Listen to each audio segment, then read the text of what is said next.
오늘 하나님께서 우리에게 주시는 거룩한 말씀은 사무엘상 2장 18절에서 30절까지의 말씀입니다. 구약 성경 410쪽입니다. 사무엘상 2장 18절에서 30절까지의 말씀을 제가 받들어 읽겠습니다. 사무엘은 어렸을 때에 세마포 에봇 옷을 입고 여호와 앞에서 섬겼더라. 그의 어머니가 매년 드리는 제사를 드리러 그의 남편과 함께 올라갈 때마다 작은 겉옷을 지어다가 그에게 주었더니 엘리가 엘가나와 그의 아내에게 축복하여 이르되 여호와께서 이 여인으로 말미암아 내게 다른 후사를 주사 이가 여호와께 간구하여 얻어 바친 아들을 대신하게 하시기를 원하노라 하였더니 그들이 자기 집으로 돌아가매 여호와께서 한나를 돌보시사 그로 하여금 임신하여 세 아들과 두 딸을 낳게 하셨고 아이 사무엘은 여호와 앞에서 자라니라. 엘리가 매우 늙었더니 그의 아들들이 온 이스라엘에게 행한 모든 일과 회막문에서 수종드는 여인들과 동침하였음을 듣고 그들에게 이르되 너희가 어찌하여 이런 일을 하느냐. 내가 너희의 악행을 이 모든 백성에게서 듣노라. 내 아들들아 그리하지 말라. 내게 들리는 소문이 좋지 아니하니라. 너희가 여호와의 백성으로 범죄하게 하는도다. 사람이 사람에게 범죄하면 하나님이 심판하시려니와 만일 사람이 여호와께 범죄하면 누가 그를 위하여 간구하겠느냐 하되 그들이 자기 아버지의 말을 듣지 아니하였으니 이는 여호와께서 그들을 죽이기로 뜻하셨음이더라. 아이 사무엘이 점점 자라매 여호와와 사람들에게 은총을 더욱 받더라. 하나님의 사람이 엘리에게 와서 그에게 이르되 여호와의 말씀에 너희 조상의 집이 애굽에서 바로의 집에 속하였을 때에 내가 그들에게 나타나지 아니하였느냐. 이스라엘 모든 지파 중에서 내가 그를 택하여 내 제사장으로 삼아 그가 내 제단에 올라 분향하며 내 앞에서 에봇 옷을 입게 하지 아니하였느냐. 이스라엘 자손이 드리는 모든 화제를 내가 내 조상의 집에 주지 아니하였느냐. 너희는 어찌하여 내가 내 초소에서 명령한 내 제물과 예물을 밟으며 내 아들들을 나보다 더 중히 여겨 내 백성 이스라엘이 드리는 가장 좋은 것으로 너희들을 살찌게 하느냐. 그러므로 이스라엘의 하나님 나 여호와가 말하노라. 내가 전에 내 집과 내 조상의 집이 내 앞에서 영원히 행하리라 하였으나 이제 나 여호와가 말하노니 결단코 그렇게 하지 아니하리라. 나를 존중히 여기는 자를 내가 존중히 여기고 나를 멸시하는 자를 내가 경멸하리라. 아멘. 2년 반 만에 오늘 2부 예배 시간에는 우리 교육부 학생들과 어른들이 함께 통합 예배를 드렸습니다. 우리가 마음만 먹으면 예배 드릴 줄 알았는데 우리 마음대로 되지 않았었습니다. 통제가 있고 규제가 있고 참 힘들었죠. 근데 예배를 쭉 드리면서 야, 우리 하나님의 은혜였구나. 이거 깨닫게 하시는 것도 우리 하나님의 은혜구나. 오늘 우리 찬양대의 찬양 가사처럼 모든 문제의 열쇠는 우리 예수님 손에 있다. 다시 한번 깨닫게 됩니다. 예배 회복을 허락하신 우리 하나님께 다시 한번 감사와 영광을 올립니다. 오늘 신앙교육이 필요한 이유라고 하는 제목으로 하나님의 말씀 선포하겠습니다. 먼저 본문의 배경입니다. 사무엘상은 제사장 엘리 가정과 한나의 가정의 모습 속에서 한 가정은 점점 몰락해져 가고 있지만은 한 가정은 처음 출발은 힘들고 어렵고 고난 가운데 있었지만 시간이 지나갈수록 점점 하나님 앞에서 아름답게 세워져 가는 모습을 보여주고 있습니다. 오늘 두 가정을 통하여 신앙 교육이 필요한 이유가 무엇인지 함께 나누겠습니다. 첫째, 한나의 가정입니다. 18절 말씀입니다. 사무엘은 어렸을 때에 세마포 에봇을 입고 여호와 앞에서 섬겼더라. 자, 사무엘의 출생은 참으로 기이합니다. 하나님은 한 시대를 전환시키고 몰락해져가는 이스라엘의 영적 형편을 회복시키기 위하여서 1장에서 한나라고 하는 한 여인을 선택하셨습니다. 선택하셔서 한나라로 하여금 자녀를 생산치 못하게 합니다. 그러니까 얼마나 서럽겠습니까? 그런데 그것만으로 부족해서 본인날을 교만케 하셔서 또 한나의 마음을 격동시킵니다. 그때 한나는 기도합니다. 그렇습니다. 이유를 알 수 없는 고난이 나를 지배하게 될 때에, 계속해서 고통이 밀려올 때에 우리는 기도해야 합니다. 기도하는 사람들은 내게 갈망이 있는 것처럼 하나님도 나로 하여금 갈망을 가지고 계신다라고 하는 것을 깨닫게 됩니다. 나에게 아들이 필요한 것처럼 우리 하나님에게도 사람이 필요하다고 하는 것을 알게 됩니다. 그래서 기도하는 한나는 하나님께서 내게 아들을 주신다면 그 아들을 하나님께 바치겠습니다. 나실인으로 바치겠습니다. 서원하였습니다. 사무엘상 1장 10절에서 11절입니다.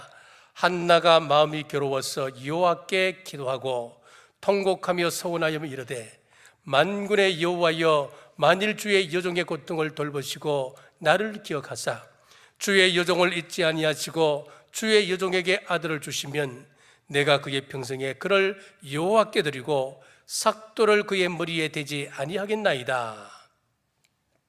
자, 나실인으로 바치겠다 했을 때에 나실인은 반드시 세 가지는 지켰습니다. 첫째는 무엇이냐면은 포도주와 독주를 멀리해야 했습니다. 이것은 육신의 쾌락을 위하여 살지 않겠습니다 라고 하는 약속입니다. 시체를 가까이 하지 못했습니다. 이것은 사망이라고 하는 것은 죄의 열매이기 때문에 그렇습니다. 우리가 아직은 몸을 가지고 살기 때문에 죄에 대해서 자유로울 수 없습니다. 하지만 죄가 머물도록 해서는 안 됩니다. 그리하면 사망이라고 하는 열매를 맺을 수밖에 없기 때문에 그렇습니다. 그리고 세 번째는 오늘 본문에 나오는 것처럼 머리카락을 자르지 못하게 했습니다.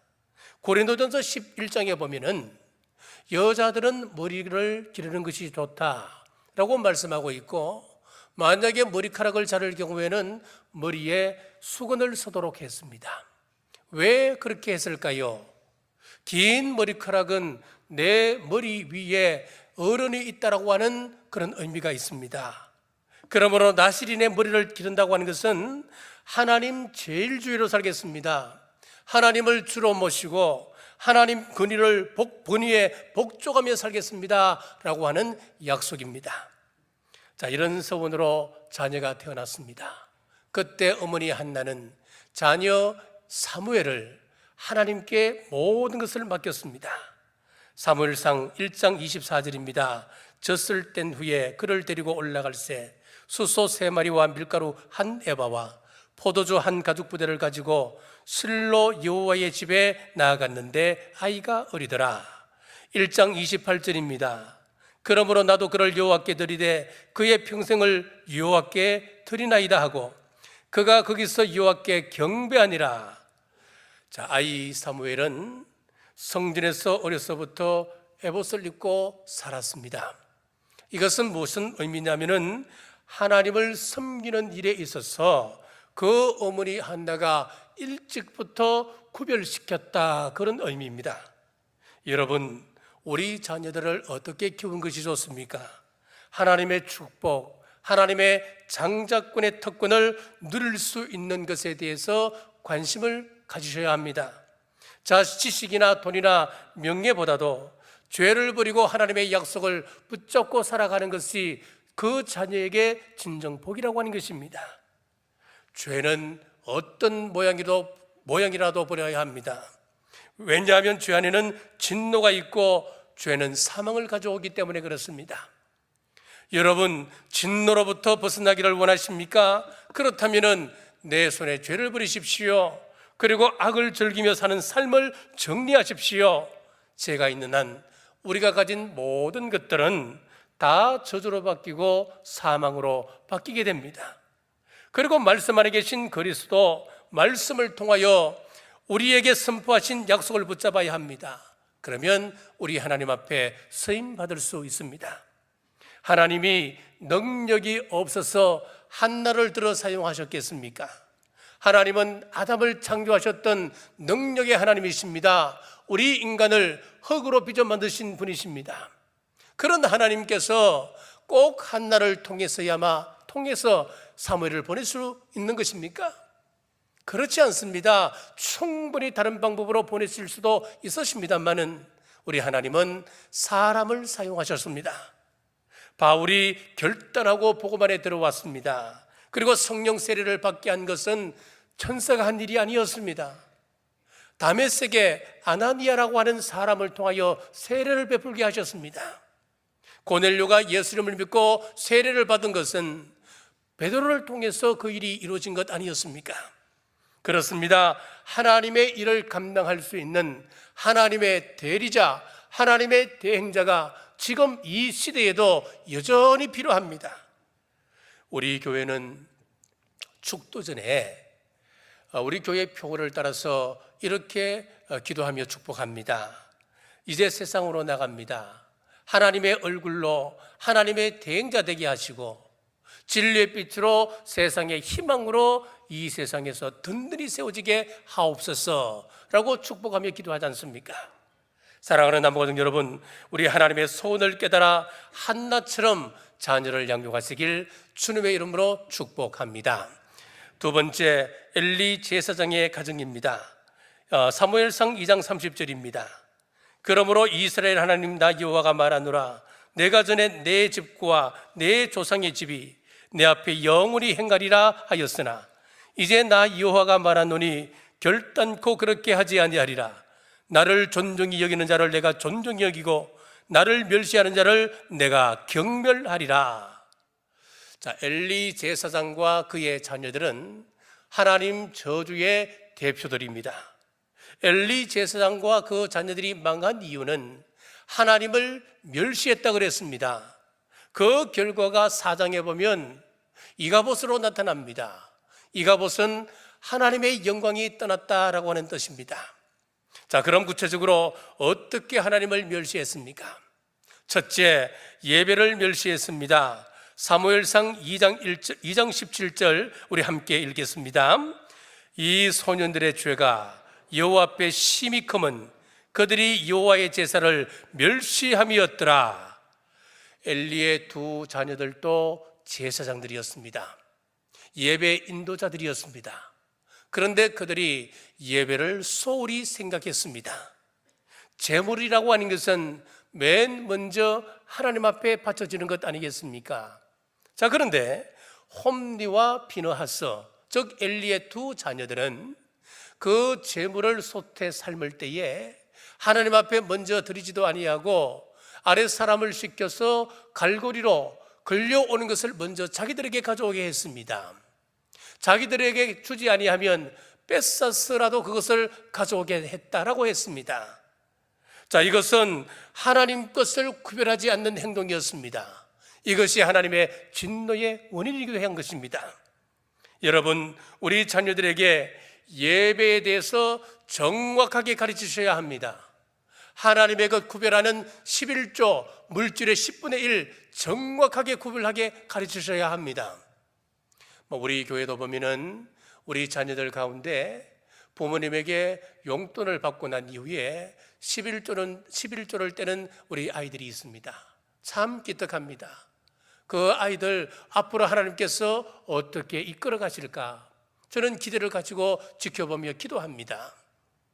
우리 하나님을 어뜸으로 모시는 생활, 주일의 첫날을 구별하여 드리는 생활 철저하게 구별 훈련시키십시오. 구별을 모르면은 아무리 하나님께서 좋은 것 주신다 하더라도 그것 다 무효가 되어버립니다. 모든 축복을 그 자녀들 간수하지 못합니다. 이스라엘 백성들이 하나님의 기이한 방법으로 가나안 땅에 들어가지 않습니까? 가나안의 첫 성인 여리고는 철옹성이었습니다. 인간의 방법으로는 어떻게 할 수 없는 이스라엘 백성들의 범위 밖의 성이 바로 여리고성이라 할 수가 있습니다. 그런데 하나님의 기적적인 방법으로 여리고성을 무너뜨리게 되지요. 그리고 그 다음 성이 무엇이냐면 아이성인데 여리고성과는 비교할 수 없이 작은 성입니다. 그런데 거기서 대피하고 말았습니다. 이유가 무엇이었습니까? 첫 것은 하나님의 것입니다. 가나안의 첫 성 여리고는 하나님의 것이 되는 것입니다. 그러므로 하나님께서 명령하십니다. 가나안에서 여리고성에서 얻는 어떤 것이라도 취해서는 안 된다고 하는 것이 하나님의 명령이었습니다.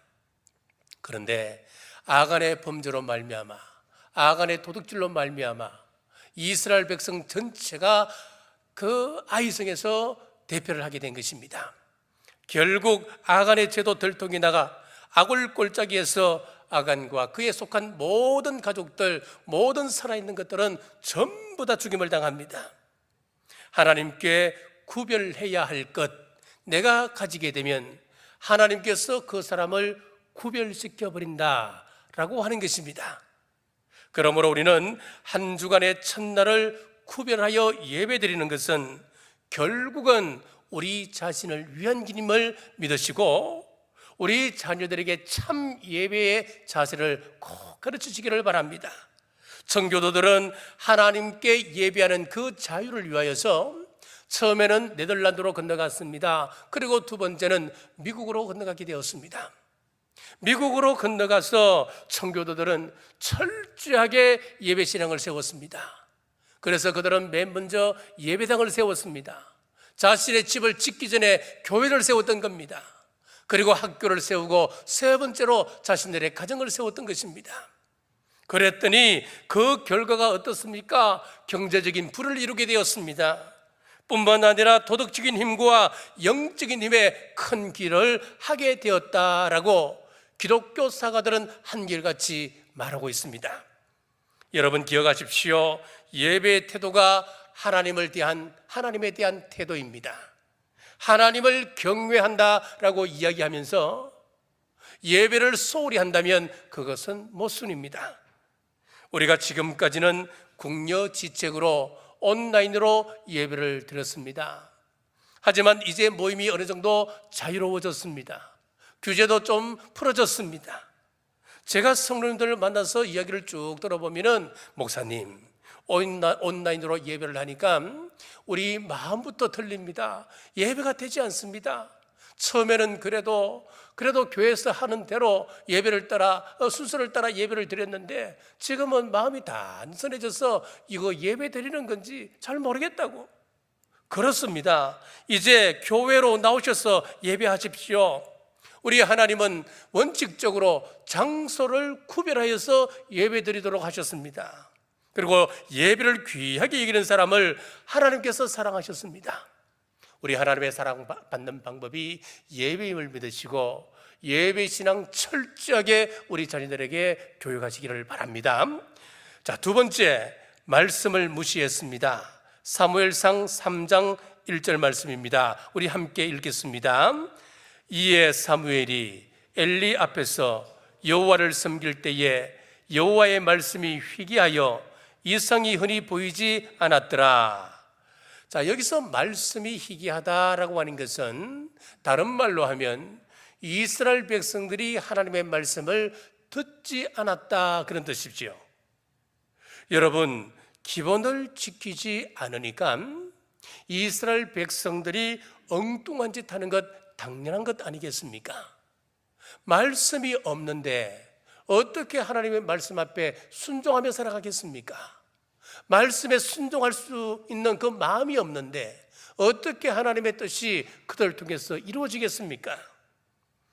자, 한 교육학자가 공부를 잘 못하는 아이들을 모아서 공부를 시켜보았습니다. 자, 그들 가운데 몇 명은 참 열심히 공부를 하더랍니다. 그런데 공부하는 것에 비해서 항상 성적은 저 밑바닥에 있는 거예요. 그래서 그 아이들을 연구해 보았답니다. 연구해 보고 중요한 사실을 발견하게 되었습니다. 한 아이는 건강상 문제가 있었습니다. 그래서 공부를 중단하고 그 아이에게 운동을 시키고 보약을 먹였더니 아이의 성적이 쑥쑥 올라가더라는 겁니다. 또 한 아이가 있었는데 집중력이 제로입니다. 15분을 한 자리에 앉아있지를 못합니다. 늘 왔다 갔다 화장실에 간다하고 나가고 또 5분 있다가 또 나가고 물 마시러 나가고 앉아있지를 못하는 겁니다. 그래서 그 아이에게는 집중력 훈련을 시켰더니만 성적이 올라가더라라는 이야기입니다. 자, 무슨 이야기겠습니까? 근본 문제를 파악해야 그 문제를 해결해 나갈 수 있다라고 하는 것입니다. 지금 엘리 가정의 문제가 무엇입니까? 하나님의 말씀을 지키지 않는 것이었습니다. 우리 예수님께서도 요한복음 14장 21절에서 말씀합니다.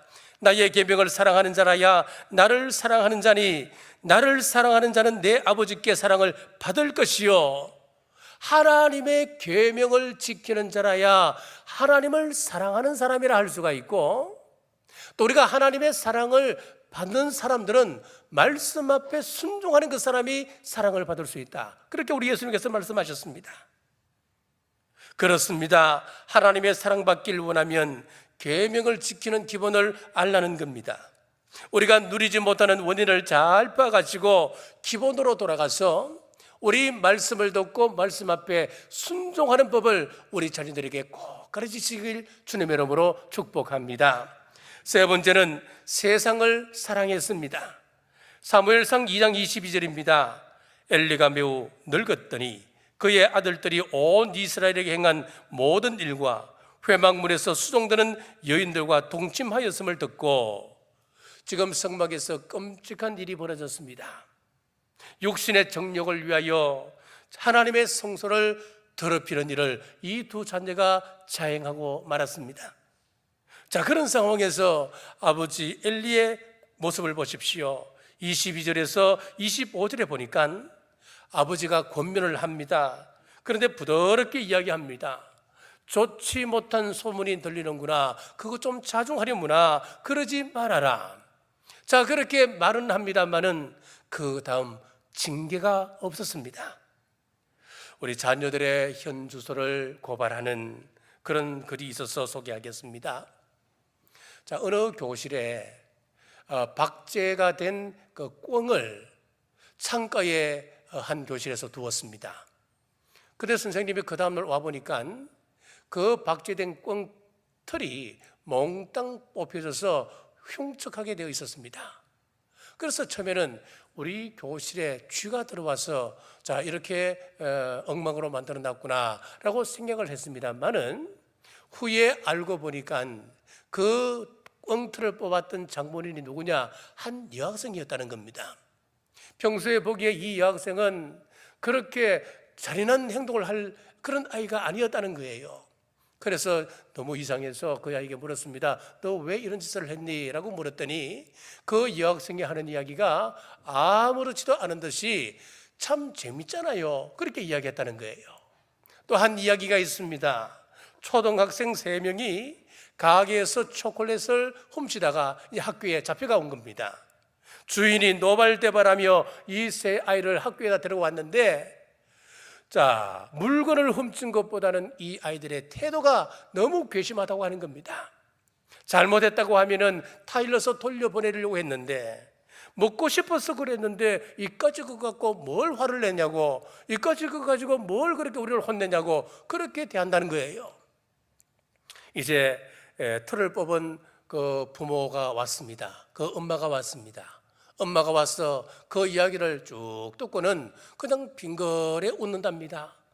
그리고 초콜릿을 훔친 아이들의 부모는 뭐 아이들이 그럴 수 있는 일이지, 돈 물어주면 되지, 뭐 이런 일을 가지고 난리를 치느냐고 그렇게 이야기했다고 하는 것입니다.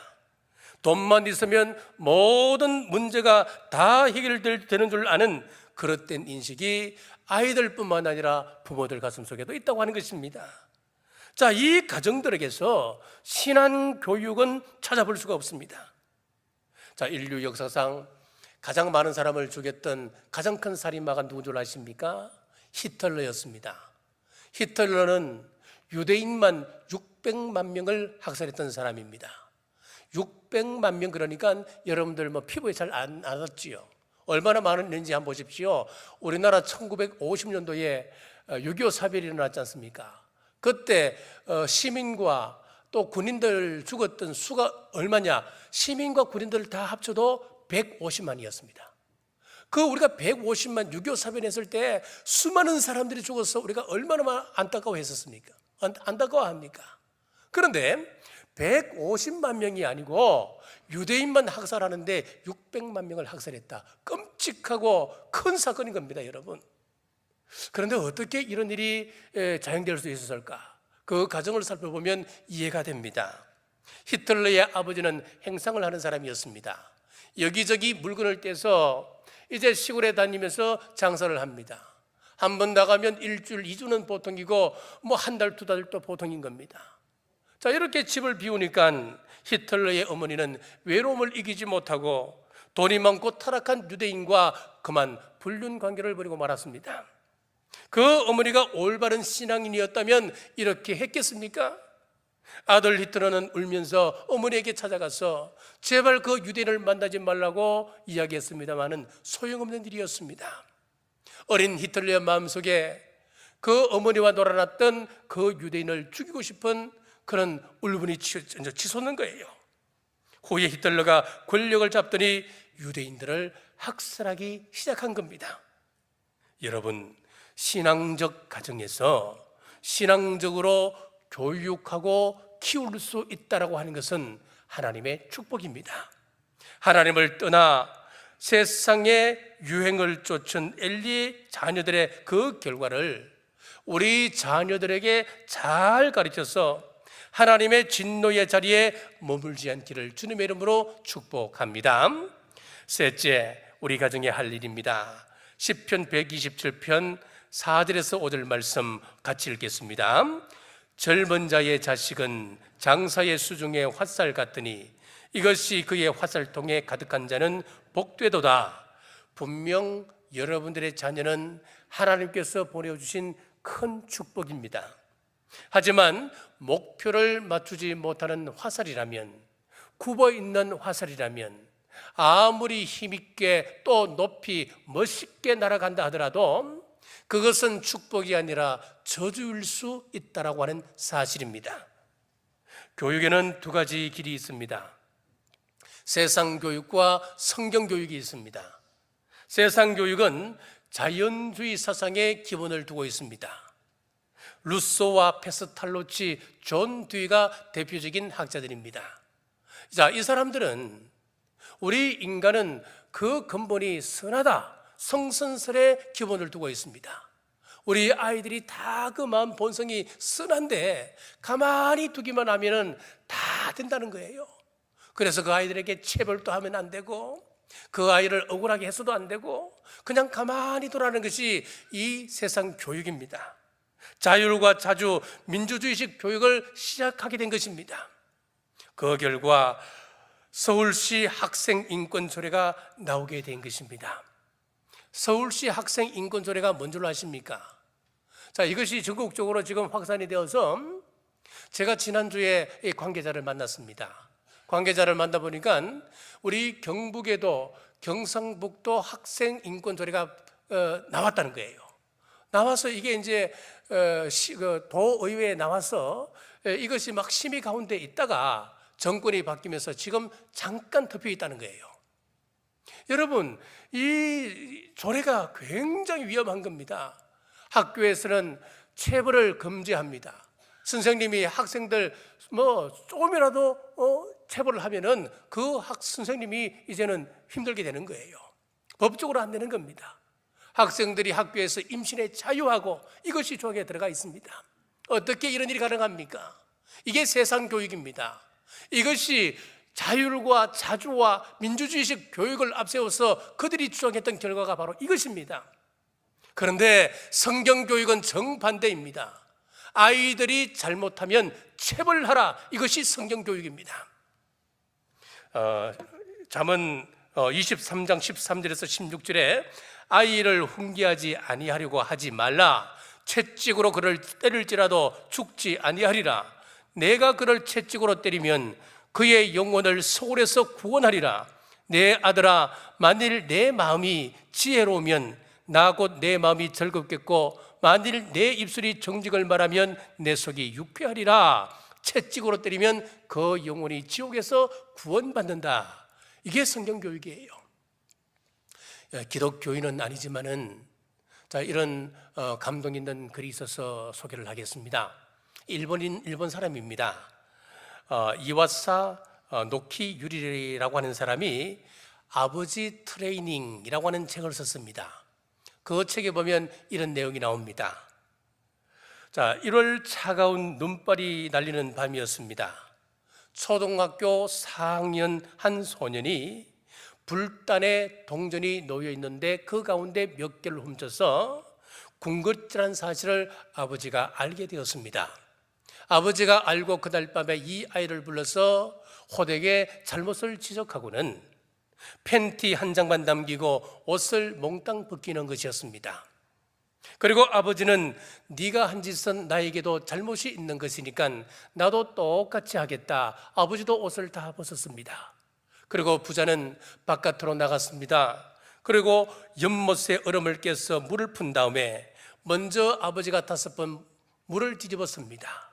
그리고 아들에게도 똑같이 5번 물을 뒤집어 씌웠습니다. 거의 실신한 아이를 곧바로 껴안고 뜨거운 목욕탕으로 달려가서 그 몸을 녹여주고 급히 마른 수건으로 몸을 서둘러 닦아주었습니다. 그러자 아이가 울면서 옆에 있던 다른 수건을 집어들고 아버지의 등을 닦아주는 것이었습니다. 아버지는 자기도 모르게 이 아이를 꼭 껴안고 펑펑 둘이서 울었다는 겁니다. 그때만큼 이 아이가 자신의 피를 나눈 아들이라고 하는 그 사실이 가슴 저미도록 실감나게 다가온 적은 없었습니다 라고 했습니다. 그 책은 이렇게 결론을 짓고 있습니다. 아마 몇십 년이 지나고 나면 아버지는 죽고 그 소년은 한 가정의 아버지가 되어서 그 아들을 데리고 산소를 찾아갈 것입니다.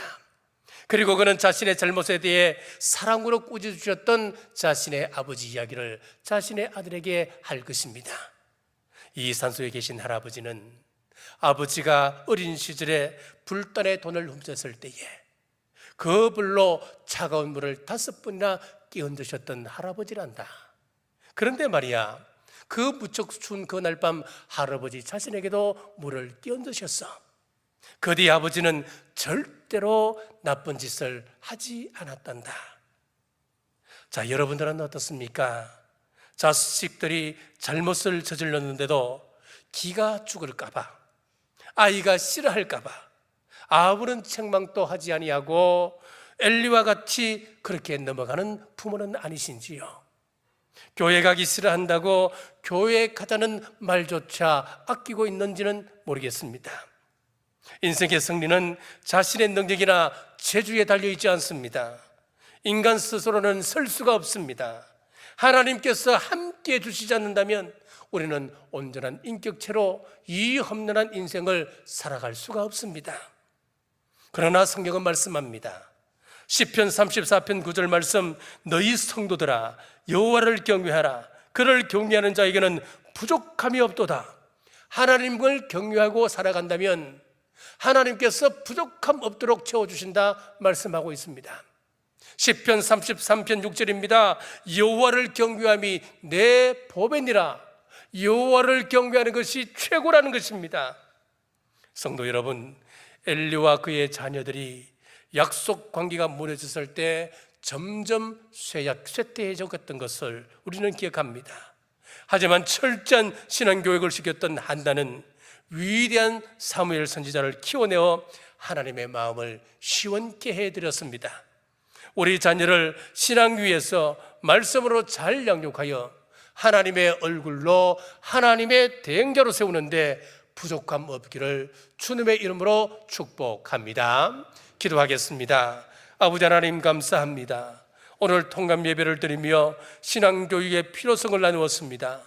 부모들은 자녀들을 말씀으로 잘 양육하여 하나님과 맺은 언약 관계가 무엇인지를 잘 전수하게 하옵소서. 또 우리 자녀들은 부모님의 말씀에 순종하여서 하나님 앞에 정결한 자로 구별된 자로 세워지게 하여 주옵소서. 다시 오실 예수님 이름으로 간절히 축복하며 기도드리옵나이다. 아멘.